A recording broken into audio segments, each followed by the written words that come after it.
प्रिय दर्शक बंधु नमस्कार। ख्रीष्ट सम्मिलित मंडली भुवनेश्वर आनुकूल्य यूट्यूब चैनल रे नियमित प्रसारित होता विशेष कार्यक्रम प्रातः ज्योति। यह प्रातः ज्योति कार्यक्रम को आपण को सादरे निमंत्रण करुच्ची। धन्यवाद जनाऊँगी जे आपण नियमित यह कार्यक्रम को देखुंट एवं जीवन में आशीर्वाद प्राप्त होती। ये आशीर्वाद को अन्य मान निकट में कौन बांटे ना निज भितर केवल सीमित रखिए। यह कार्यक्रम लिंक को अन्य मान निकट में शेयर करंतु से माने मध्य आशीर्वाद प्राप्त हेबे। आज आम मैंने जो शीर्षक उपर चिंता करिबा ताहा होची फॉरगिवनेस इज फ्रीडम। क्षमा हेउची प्रकृत स्वाधीनता बा स्वतंत्रता, प्रकृत मुक्ति। क्षमा होची प्रकृत स्वाधीनता बा स्वतंत्रता बा मुक्ति। क्षमा एपरी एक विषय जोड़ा कि वर्तमान परिस्थिति रे प्रत्येक जनक जीवन रे आवश्यक विषय अटे। प्रतिटी गृह रे, प्रतिटी परिवार रे, प्रतिटी अनुष्ठान रे, प्रतिटी समाज रे, आपण पृथ्वीर जेकोसी आड़े जातु ना कहीं जुआड़े भी अनातु क्षमार आवश्यकता रही। कहीं जानते कि ना मनीष जाति एक आरिक को क्षमा देवारे समर्थ नुहे, विफल होची। जहा देबा पाई टंका खर्च करने को पड़े नहीं, मात्र देबा पाई अनिच्छुक अटे। मनुष्य जाति एते स्वार्थ केन्द्रिक हो जाइछि जे क्षमा देबा को चाहे नहीं किंबा क्षमा पाइबा को बा मागिबा को मध्य चाहे नहीं।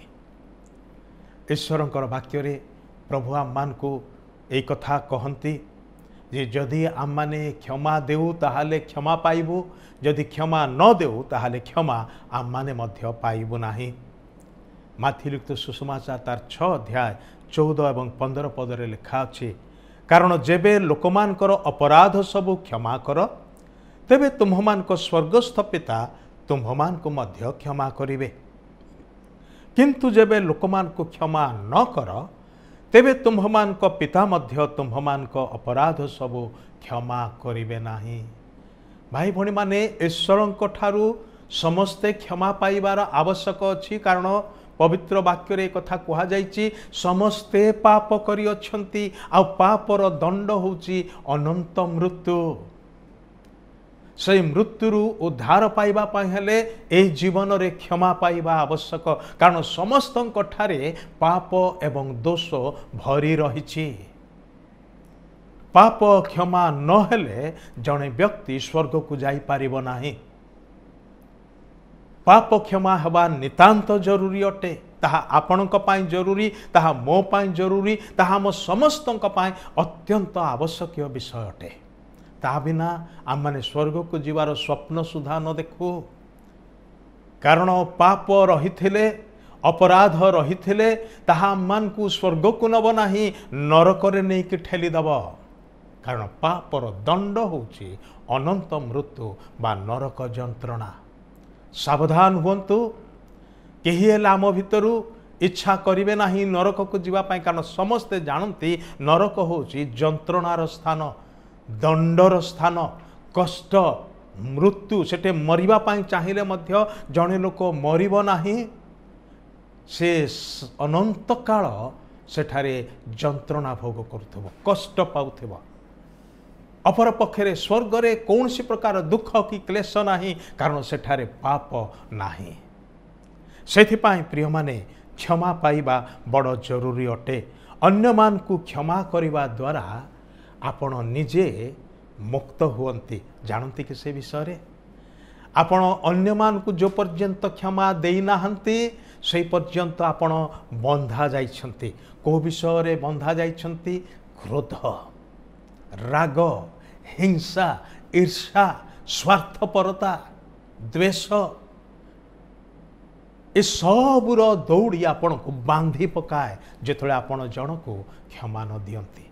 होई पारे केही आपणक मन रे आघात देइथिबो, आपणकर किछि क्षति करिथिबो, आपणको भूल बुझिथिबो, आपणको धोखा देइथिबो, किंबा आपणको विपदग्रस्त करैथिबो, ठेली देइथिबो, गोड़ टाणीथिबो, ऊपर को उठिया पाई देई नथिबो, विभिन्न भाव में लोक मैंने आम मान को आघात करती कि आम अन्य मान को मध्य से प्रकार आघात दे था एवं यही घाटी सुस्थ हबार निमंते ईश्वर दत्त मलम होची क्षमा।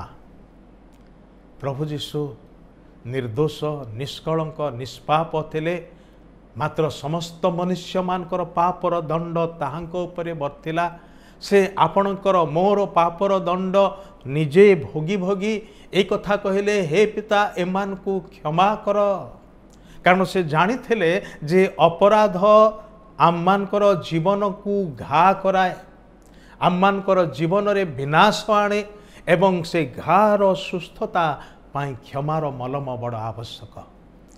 आज भी जो माने क्षमा दे पारते से माने प्रकृत रे मुक्त हो जाते ये सब नकारात्मक बंधन रु।